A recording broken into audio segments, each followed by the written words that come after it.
It's IdoNotes episode 128, a walkthrough of the Greenhouse IBM Forms Experience Builder, how to make a sample form in less than a couple minutes and actually deploy it to the public.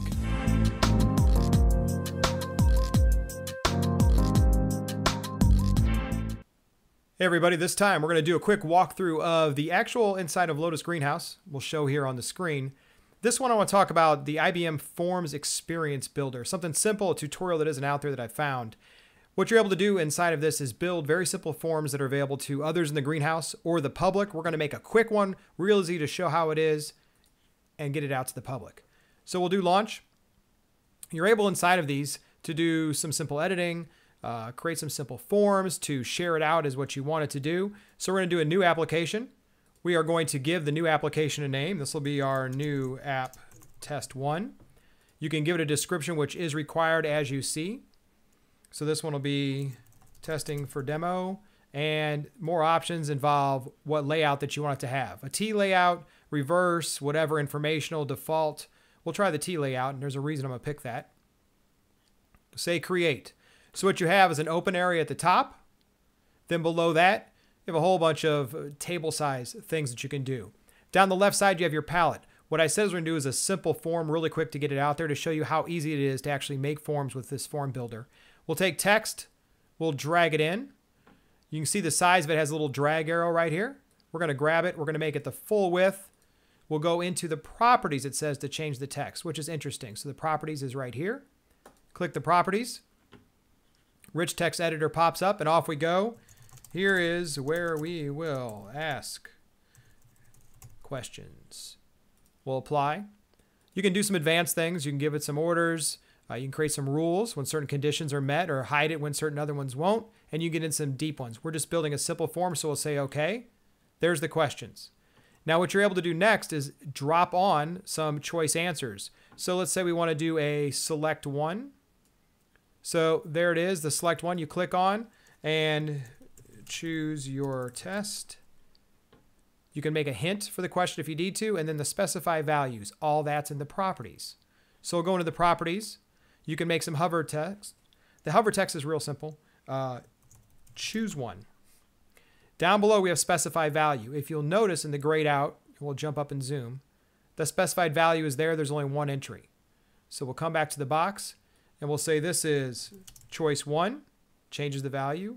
We'll add another one. We'll say choice 2, etc., etc. You get the idea. We can add as many as you need.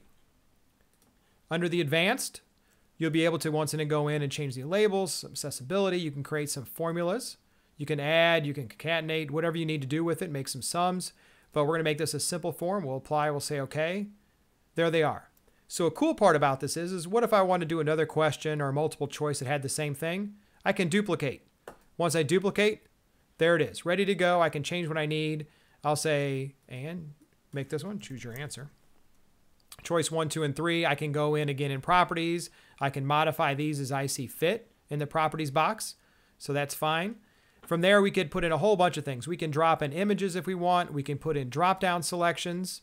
These are always cool. Once again, in the properties, you'll find the same thing.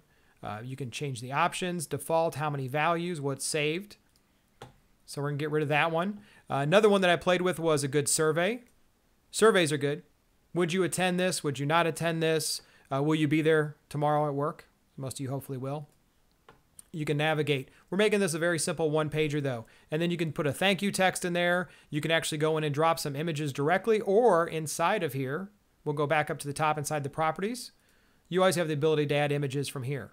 So you could actually put in an image natively right inside of the text property. So that's all available. So once we get that, we're all done with that part. That's the best part. We'll go up to the very top right-hand corner and we'll save it. So at this point, what we've done is decided we created it. We're going to use a built-in style. We can picture dark blue if we want. There's the dark blue. We can go simple, or we can use the default, and the default is there. You can create your own custom styles if you want, which is cool. You can add a file and upload. We're going to go ahead and pick these. Access. This is who's going to have access to the file itself. You have a bunch of different roles. You can add additional roles. This is good if you want other people to work with it, other people to administrate it, initiators that are in there. Stages, this is what it'll look like. You can actually run through all the different stages, what happens at the end, any actions you want to find, but we're doing a simple form, and then we'll validate. Let's validate. Application is valid. Yay. It means we're done. So we'll go ahead and save it. You can also, of course, preview it. You can also get rid of it if you want. Now we'll go back to manage, and what you'll see, we have a new app test that shows up right here in the middle. The best part is we can say deploy,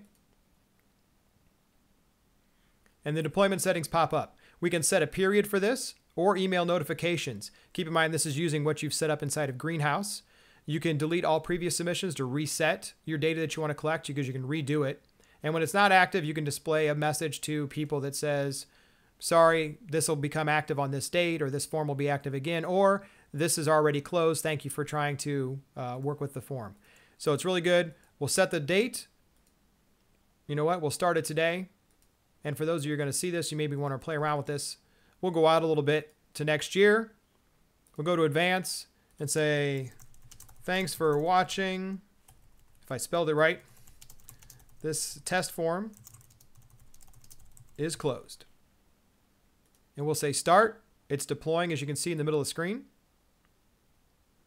And it's deployed. Now that you have it actually, and it's out there and deployed, you'll be able to export the data that's inside of it, including all the submitted data, to put it into a spreadsheet and send people the link for it. It's a great feature and a great way to go. And there is the link for it right there, which we'll copy. We'll open a new URL. It loads the form. There it is. You can log in. You can set it to be anonymous. You can set it to be open. You can set it for people that are only in there. Submit your form and you're done. That's it. That's how easy Forms Builder is inside of the Greenhouse. If you're not using it to do some good sample stuff today, you should be. So another walkthrough for you from the IdoNotes studios.